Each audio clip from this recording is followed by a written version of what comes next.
ان کا ایک واقعہ، ایسے تو بہت سارے واقعات ہیں حضرت ابراہیم علیہ السلام کے، مگر ایک واقعہ جو میں نے پہلی مرتبہ پڑھا وہ واقعہ بڑا عجیب ہے کہ ایک مرتبہ حضرت ابراہیم علیہ السلام کے پاس بہت زیادہ مہمانان آ گئے، تقریباً 25-50 مہمانان کرام اچانک آ گئے۔ کن کے پاس؟ حضرت، اس وقت حضرت ابراہیم کی دونوں بیویاں گھر میں تھی۔ پہلی بیوی کا نام حضرت سارہ اور دوسری بیوی کا نام حضرت ہاجرہ علیہم السلام۔ دونوں بیویاں صاحب حضرت ابراہیم علیہ السلام اتنے پریشان، کیونکہ 25-50 مہمانان کرام اچانک گھر میں آ جاوے۔ ہمارے گھر میں آوے تو اپنے کو گھر سے باہر ہی جانا پڑے، اچانک 25-50 مہمانان کرام۔ یہاں 15 دن پہلے بولے، مولی جاوید کو پوچھو نندربار والے کو، 15 دن پہلے بولے تو بیوی منہ چڑھا کے گھومتی ہے، تو یہ تو اچانک 25-50 مہمانان کرام۔ ایک روایت میں 25 کا ذکر ہے، ایک روایت میں 50 کا ذکر ہے۔ ہو سکتا ہے مرد اور عورتیں ہوں گے تو کسی نے مرد کو گنا، کسی نے عورتوں کو گنا، مطلب 50 مہمانان کرام حضرت ابراہیم علیہ السلام کے پاس آ گئے، اور گھر میں دو بیوی ہے، ایک بیوی کا نام حضرت سارہ، ایک بیوی کا نام حضرت ہاجرہ۔ اور عجب معاملہ، قحط سالی کا زمانہ، قحط سالی کا زمانہ مطلب بازار میں کچھ ملے نہیں، دکان پر کچھ ملے نہیں، اناج نہیں، گندم نہیں، گیہوں نہیں، چاول نہیں۔ حضرت ابراہیم علیہ السلام اتنے پریشان کیونکہ مہمانان آ گئے ہیں اور سب کھانے کے موڈ میں ہیں، اور سب کو یقین ہے کہ حضرت ابراہیم علیہ السلام کے آئیں گے تو کھانا تو مل جائے گا۔ حضرت ابراہیم کبھی باہر جائے، کبھی گھر میں آوے، کبھی باہر جائے، کبھی گھر میں آوے۔ وہ گھر کے باہر سارے مہمانان بیٹھے ہیں۔ حضرت ابراہیم نے کہا انتظار کرو، اللہ کچھ نہ کچھ انتظام کرے گا۔ حضرت ابراہیم کبھی گھر کے باہر بولو، کبھی گھر کے اندر، کبھی گھر کے باہر، کبھی گھر کے اندر۔ اچانک حضرت ابراہیم کے دل و دماغ میں خیال آیا کہ دور میرا ایک دوست رہتا ہے، اور وہ دوست کو اللہ نے بہت مال سے نوازا ہے، اس کے گھر میں کھانا رہتا ہے، اناج رہتا ہے، پیسہ رہتا ہے، اس کے اوپر میں پیغام بھیجوں۔ چنانچہ حضرت ابراہیم علیہ السلام نے 3 کو بلایا۔ کتنوں کو بلایا؟ 3 کو بلایا، جو خاص ہوتے نا، خاص 3 کو بلایا، اور تینوں کو کہا جاؤ جلدی اونٹوں پر بیٹھو، اور خالی بوری اپنے اونٹوں میں رکھو، اور سیدھے میرے دوست کے پاس جاؤ، اور جا کر کہنا کہ ابراہیم نے بھیجا ہے۔ میرا نام سنتے ہی وہ پیسہ دیوے تو پیسہ، درہم دیوے تو درہم، دینار دیوے تو دینار، اور اگر اناج دیوے، گیہوں دیوے، چاول دیوے، دال دیوے، جو دیوے وہ لے کر آ جاؤ، کیونکہ 50 مہمانان کرام آئے ہیں۔ کبھی اللہ نے میرے گھر سے کسی کو خالی نہیں لوٹایا ہے، اللہ ان کو بھی خالی نہیں لوٹائے گا۔ تو وہ تینوں خادم، جو تینوں خادمین تھے، وہ چلے اور گئے، وہ جس پتے پر گئے ان کو جا کر کہا کہ ابراہیم نے بھیجا ہے، اور اونٹوں کو لے کر بھیجا ہے، اور خالی بوریا لے کر بھیجا ہے، اور آپ کے پاس میں جو بھی کھانا ہو، اناج ہو، غلہ ہو، وہ دے دو۔ وہ دوست نے کیا کہا، آج صبح تک بہت کچھ میرے پاس تھا، لیکن صبح میں کچھ غربا، کچھ یتامہ، کچھ بیوہ، کچھ لاچار، کچھ مجبور آئے۔ ابراہیم کو کہنا معاف کرے، میں نے سب ان کو دے دیا ہے، میں نے سب ان کو۔ تو کہا پھر حضرت ابراہیم کو کیا جواب دے؟ کہا یہی جواب دو، میرے پاس کچھ نہیں ہے، آئے گا تب دیکھیں گے۔ بولو آئے گا تب دیکھیں گے۔ اب آئے گا تب دیکھیں گے، وہاں تو 50 مہمانان بھوکے بیٹھے ہوئے۔ کہا نہیں، حضرت ابراہیم کو کہہ دو کہ مجھے معاف کر دے۔ وہ تینوں خادموں کو اتنی اداسی ہوئی، واپس اپنے اونٹوں کو چلایا۔ اب جب اونٹوں کو چلایا اور حضرت ابراہیم کے گھر کے پاس آئے تو دیکھا کہ وہ 50 مہمانان بیٹھے اور ادھر ادھر دیکھ رہے کہ کھانا آیا کہ نہیں آیا، کھانا آیا کہ نہیں آیا۔ یہ تینوں خادموں نے سوچا کہ اچانک ہم ایسے ہی اونٹ لے کر جائیں گے، خالی بوری لے کر جائیں گے تو مہمانوں کا دل ٹوٹے گا۔ ایسا کرے، تینوں جو اونٹ ہے اس میں جو بوریا ہے، جتنے بھی اونٹ ہے اس میں جو بوریا ہے، سب میں ریت بھرنا شروع کرو۔ اب جتنا تھا سب نے ریت بھرا، ریت یعنی مٹی کو بھرا، سارے اونٹوں پر مٹیوں کو لادا، اور وہاں سے لے کر آیا۔ اب وہ جو 50 مہمانوں نے دیکھا نا تو بڑے خوش ہو گئے کہ ہاں، اونٹ جب گئے تھے تو بوریا کیسی تھی اور آئے تو کیسی ہے، بھری ہوئی۔ سب نے کہا او ابراہیم اناج آ گیا، ابراہیم اناج آ گیا۔ یہ 3 خادموں نے کچھ کہا نہیں، صرف حضرت ابراہیم کے کان میں کہا اناج وناج نہیں آیا ہے، یہ تو خوش کرنے کے لیے ہم ریت لے کر آئے۔ حضرت ابراہیم علیہ السلام بہت روئے، اور وہی ریت کے بورے حضرت ابراہیم نے اپنے ہاتھوں سے اٹھائے، اور کچھ بورے اپنی بیوی حضرت سارہ کو دیا، کچھ بورے حضرت ہاجرہ کو دیا، اور کہا جو بنتا ہے بنا دو۔ یہ کہہ کر حضرت ابراہیم اپنے جو مسجد تھی، جو ان کی عبادت گاہ تھی اس میں آ کے سجدے میں پڑ گئے. اللہ کیا کرو، اللہ کیا کرو، آج ذلت اور رسوائی کے سوا کچھ نہیں ہے. اتنے میں تھوڑی دیر میں تو کھانے کی خوشبو آنے لگی. بولو کھانے کی. تو حضرت ابراہیم نے سجدے سے سر اٹھایا اور سیدھے حضرت سارہ کے پاس دوڑے، حضرت ہاجرہ کے پاس دوڑے تو دیکھا وہ تو گرما گرم روٹیاں بنا رہی ہے، گرما گرم روٹیاں بن رہی اور اس کی خوشبو پورے علاقے میں خوشبو جا رہی ہے. تو حضرت ابراہیم علیہ السلام نے جا کر سارہ کو کہا کہ یہ کہاں سے روٹیاں کہاں سے بن رہی ہے؟ اور وہاں حضرت ہاجرہ روٹی بنا رہی ہے اور کوئی اسی علاقے میں سالن بنا رہا ہے. تو حضرت ابراہیم نے کہا کہ وہ آپ کے دوست جن کے پاس آپ نے 3 خادموں کو بھیجا تھا انہوں نے یہ دیا. اور حضرت سارہ اور حضرت ہاجرہ دونوں بیوی کہتی اللہ کی قسم ایسے گیہوں تو ہم نے زندگی میں دیکھے ہی نہیں ہیں. ایسے بڑے بڑے گیہوں کے دانے، اتنے پاکیزہ دانے، اتنے خوشبو والے دانے کہ پورے علاقے میں روٹی کی خوشبو آ جائے. اور کہا یہ گیہوں ایسے کہ گیہوں کا دانہ بھی ہے اور اندر سے گھی بھی نکلتا ہے، تو روٹی پر گھی کو بھی لگایا جا رہا ہے اور خوشبو پھیل رہی ہے. حضرت ابراہیم علیہ السلام خیر آئے اور اس کے بعد میں کھانا کھلایا اور مہمانوں نے کھانا کھایا اور سب چلے گئے. اس کے بعد میں دونوں بیوی آ گئی شوہر کے پاس، حضرت ہاجرہ بھی آئی اور حضرت سارہ بھی آئی اور کہا آپ کے دوست کو پوچھو یہ کہاں کھیتی کہاں کرتے، آپ کے دوست کو پوچھو کھیتی کیا کرتے، کیونکہ ہم نے آج تک اناج دیکھا، غلہ دیکھا، گندم دیکھا، گیہوں دیکھا، چاول دیکھا، مگر ایسے گندم اور ایسے گیہوں تو ہم نے دیکھے نہیں. آپ کے دوست کو بولو نا یہ کھیتی کہاں کرتے اور کس طرح کرتے تاکہ ہم کو آئندہ بھی کام آوے. حضرت ابراہیم نے زور سے چیخ ماری، کہا میرے زمین کے دوست نے نہیں بھیجا ہے، میرے آسمان کے دوست نے بھیجا ہے. میرے زمین کے دوست نے نہیں بھیجا ہے، میرے آسمان کے دوست نے بھیجا ہے. اور بتاؤ حضرت ابراہیم کو حق تھا کہ اللہ کو کیا کہے. ہم کو آج اللہ کو دوست کہنا ہو تو شرم آتی ہے اور شرم آنا بھی چاہیے، کہاں ہم اور کہاں اللہ. لیکن حضرت ابراہیم اگر اللہ کو دوست کہے ان کو حق ہے، کیونکہ اللہ نے خود فرمایا میں نے ابراہیم کو اپنا دوست بنایا ہے. بولو اللہ نے فرمایا وَاتَّخَذَ اللَّهُ إِبْرَاهِيمَ خَلِيلًا. یہاں دیکھو وَاتَّخَذَ اللَّهُ، اللہ پر پیش آیا، مطلب ہے کہ اللہ فاعل ہے، اللہ بنانے والے ہیں. اور کس کو بنانے والے ہیں؟ ابراہیم کے اوپر زبر آیا، مطلب مفعول ہے. اللہ نے حضرت ابراہیم کو دوست بنایا تو حضرت ابراہیم کہتے زمین کا دوست کام نہیں آیا، آسمان کا دوست مجھے کام آیا ہے. یعنی میرے اللہ نے یہ مہمانی کی ہے.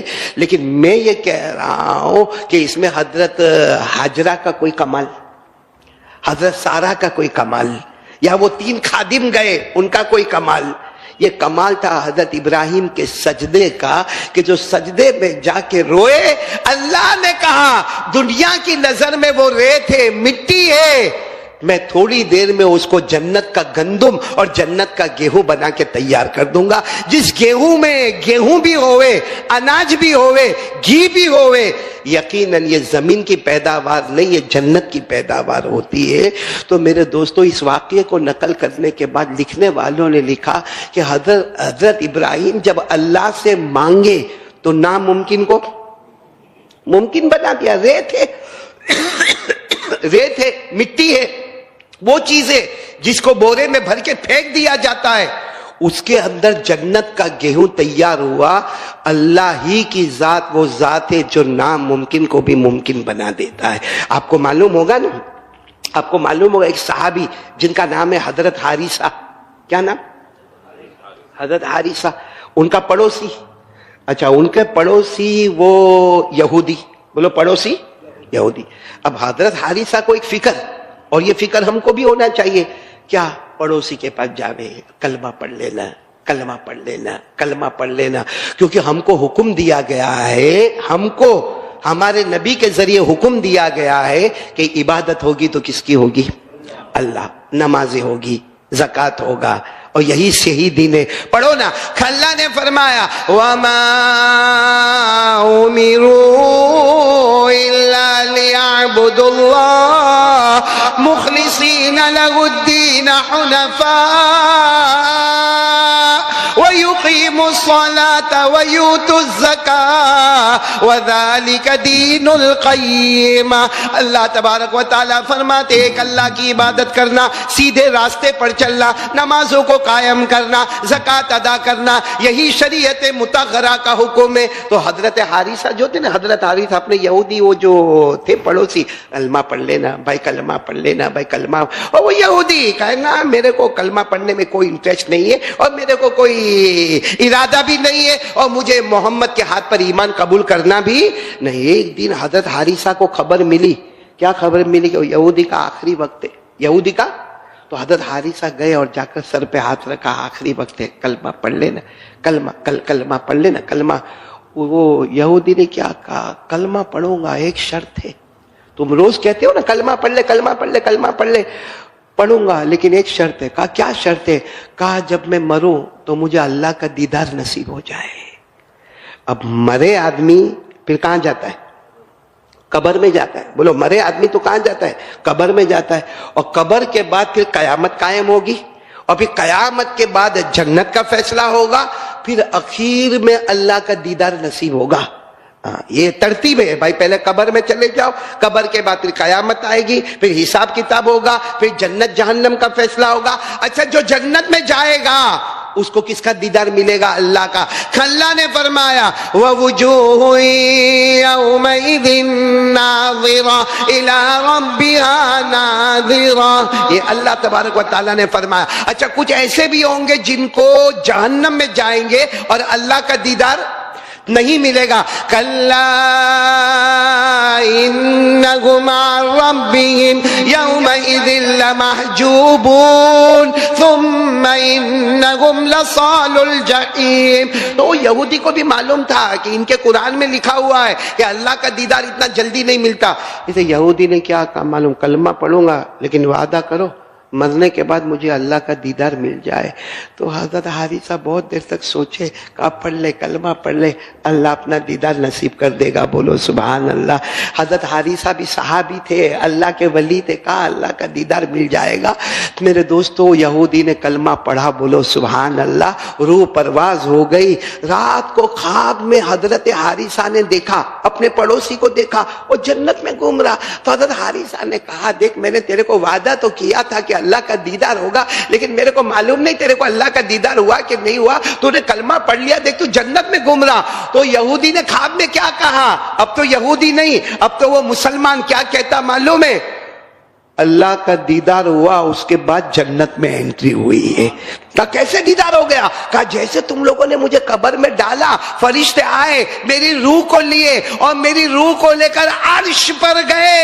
عرش پر اللہ نے کہا حارثہ نے وعدہ کیا تھا تو مجھے دیکھ لے، میں تجھے دیکھتا رہوں گا، تو مجھے دیکھ کر مسکراتا رہے، میں تجھے دیکھ کر مسکراتا رہوں گا۔ اور پھر اللہ نے مجھے یہاں جنت کے حوالے کر دیا۔ تو میرے پیارو، جو اللہ سے مانگتا ہے اللہ ناممکن کو بھی ممکن بنا دیتا ہے۔ آج میں میری ماں اور بہنوں کو یہ کہنے کے لیے آیا، میں بہت سوچ رہا تھا، مولانا کیا نام آپ کا؟ مفتی ظفر صاحب، نام تو سنا ہے آپ کا، اللہ تعالیٰ آپ کی عمر میں برکت عطا فرمائے، بہترین مفتی ماشاءاللہ۔ اللہ تبارک و تعالیٰ خوب ہم جوانوں سے، یہ جو جوان بیٹھے ہیں، میں تو بوڑھا ہو گیا، یہ جوان جو بیٹھے، اللہ ان سے دین کا بہت کام لے۔ ابھی قاری سلمان آپ تھے نا، آپ نے قرآن پڑھا، میرا دل خوش کر دیا۔ دل میرا کیا، میں تو سمجھتا ہوں عرش میں بھی جھومنے لگے ہوں گے، کیونکہ حافظ جی مسجد سگرام پورا سورت شہر میں اتنا اچھا قرآن پڑھنے والا، اور تدویرن اور حدرن تو ہم نے بہت سنا، لیکن ترتیلن اور اتنا اچھا ترنم، اتنا اچھا تلفظ اور اتنی لمبی سانس۔ اللہ آپ کی عمر میں، اور شادی ہو گئی؟ شادی ہو گئی تو اچھا ہے، اللہ آپ کی عمر میں بہت برکت نصیب فرماوے، بہت اچھا قرآن پاک پڑھا۔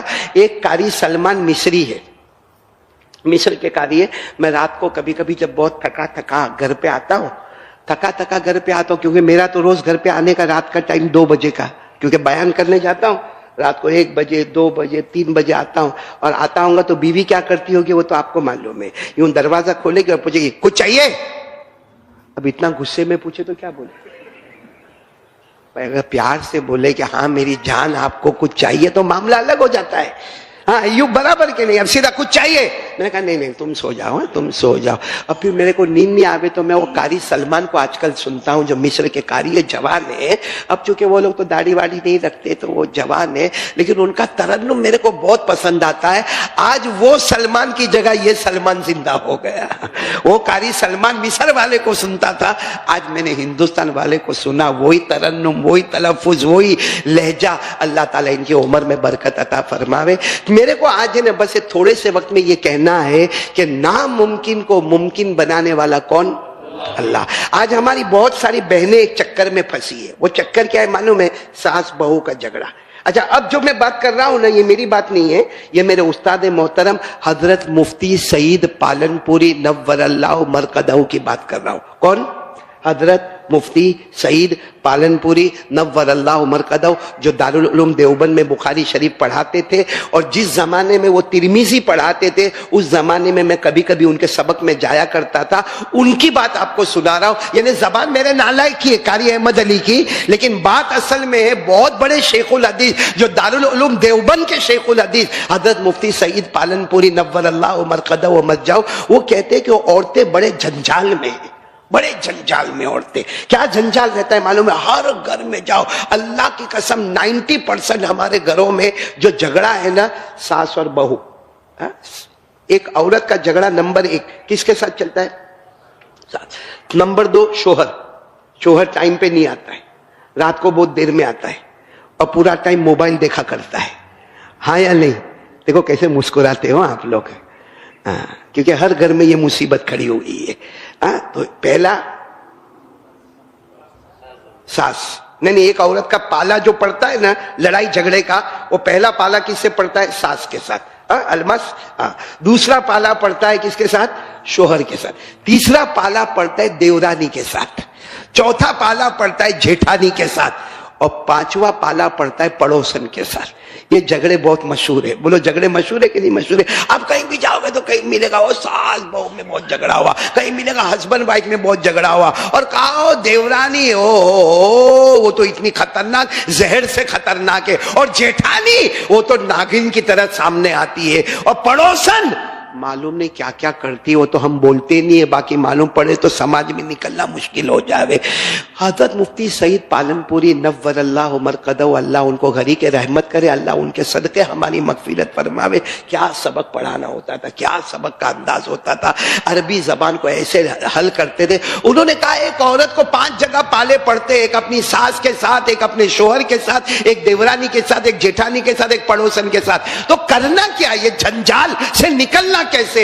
انہوں نے کہا بہت اچھا طریقہ. نکلنے کا طریقہ کیا ہے معلوم ہے؟ عورت جو یہاں مستورات بیان میں آئی ہے ان کو میں کہوں گا وہ غور سے سوچے کہاں میری غلطی ہے, کہاں میری ساس کی غلطی ہے, کہ شوہر کی غلطی ہے, کہ دیورانی کی غلطی ہے, کہ جیٹھانی کی غلطی ہے, کہ پڑوسن کی غلطی. اگر اپنی غلطی ہے تو کہا کہ اس کو خود سدھارنے کی فکر کرے. اپنی غلطی ہے, یعنی اس کو اندازہ ہوا کہ میری ساس اس بات سے ناراض ہوتی, میری دیورانی اس بات سے ناراض ہوتی, میری جیٹھانی اس بات سے ناراض ہوتی, میرا شوہر کا دل یہاں ٹوٹتا ہے, میری پڑوسن جب میں کچرا باہر پھینکتی ہوں تو ناراض ہوتی ہے. سوچے تھوڑی 5 منٹ کے لیے سوچے. اگر اپنی غلطی ہے تو اللہ کو کہے اللہ میری غلطی ہے, آئندہ سے یہ غلطی میں نہیں کر. اور اگر غلطی سامنے والے کے, اس نے عورت نے بہت سوچا, لیکن معلوم نہیں بہت اڑیل ہے, ساس بہت اڑیل ہے, یا یہ معلوم ہوا کہ میرا شوہر سدھرے ایسا لگتا نہیں ہے, یا دیورانی اور جیٹھانی اور یہ پڑوسن یہ کوئی بھی کنٹرول میں آوے ایسا لگتا نہیں ہے. مفتی سعید صاحب نے بہت اچھا کہا, قرآن کریم میں حکم دیا ہے عدل. قرآن کریم میں کس کا حکم دیا ہے؟ عدل یعنی انصاف. بولو انصاف. اور کہا انصاف کا مطلب یہ بھی ہے, کہا انصاف کے بہت مطلب ہے, جیسے بادشاہ نے انصاف کر لیا, فلاں رعایا کے ساتھ انصاف کر لیا, فلاں حاکم نے انصاف کر لیا. کہا ایک عورت کے لیے انصاف یہ ہے کہ 5 منٹ گردن جھکا کر دیکھے, اگر اپنی غلطی ہے تو اللہ سے معافی مانگ لے, ارے ضرورت پڑے تو ساس سے معافی مانگ لے, دیورانی سے مانگ لے, جیٹھانی سے مانگ لے, پڑوسن سے مانگ لے, اپنے شوہر سے مانگ لے, اگر اپنی غلطی ہے. اور اگر تجھے یقین ہے کہ تیری غلطی غلطی نہیں، ان کی غلطی ہے تو روزانہ 2 رکعت نماز پڑھ کے اللہ کو کہہ دے. مفتی سعید صاحب کا جملہ ہے، اللہ کے دربار میں دیر ہوگی مگر اندھیر نہیں ہوگا. 20-25 دن میں تو جس گھر کی نوکرانی تھی اللہ اسی گھر کا تجھے رانی بنا دے گا. کس سے مانگ لے؟ اور کہا اللہ نے اسی کا حکم دیا. اس کو کہتے ہیں انصاف. اپنے ساتھ انصاف کرنا کہ میری غلطی ہے تو میں معافی مانگ لو، اور اگر سامنے والے کی غلطی ہے تو شوہر کو تو کہہ نہیں سکتی نا کہ میرے سے معافی مانگ، ساس کو تو بول ہی نہیں سکتی، حالت خراب کر دے ہوئے. دیورانی جیٹھانی کو تھوڑی بولے چال سوری بول، نہیں ہوئے، پڑوسن کو بھی نہیں. تو اللہ کو کہنے کا وہ حضرت مفتی صاحب فرماتے کچھ دنوں کے اندر تو گھر کی نوکرانی اللہ تے کو رانی بنا دے گا. تو پڑوسن کے اوپر بھی حکومت کرے گی، دیورانی جیٹھانی اور ساس پر بھی حکومت کرے گی. لیکن شرط یہ کہ اپنی غلطی تو معافی مانگ لے، اور اگر سامنے والے کی غلطی ہے تو کس کو کہہ دے؟ اللہ کو کہہ دے. اور پھر مفتی سعید صاحب نے جو واقعہ سنایا، کہا حضرت عمر رضی اللہ تعالیٰ عنہ کون 22 لاکھ مربع میل پہ حکومت کرتے تھے. کتنی؟ کیا شان ہوگی حضرت عمر کی، کیا شان ہوگی. آپ کو معلوم ہے نا حضرت عمر رضی اللہ تعالیٰ عنہ جب ایسا گلی میں نکلتے تھے، آپ نے دیکھا ہوگا ہمارے یہاں رات کو چوراہے پہ جوان لوگ بیٹھتے، ایوب بیٹھتے وہ توے پر، کافی پر، آملیٹ پر، دیکھا ہوگا نا ہمارے سب جوان بیٹھتے ہیں.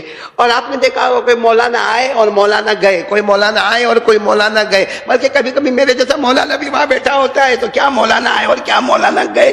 لیکن معاملہ ایسا ہے کہ حضرت عمر جب نکلتے تھے کسی چوراہے پر بڑے بڑے مرد بیٹھے ہو یا جوان بیٹھے ہو، حضرت عمر کا رعب اور دبدبہ ایسا تھا کہ حضرت عمر کو دیکھ کر آپس میں کہتے تھے امیر المومنین آئے، امیر المومنین آئے، بھاگو بھاگو بھاگو. حالانکہ وہ بیٹھ کر قرآن کا مذاکرہ کر رہے، حدیث کا مذاکرہ کر رہے، ہماری طرح دنیا کی باتیں نہیں کرے. لیکن حضرت عمر کے چہرے کا رعب اور دبدبہ ایسا تھا.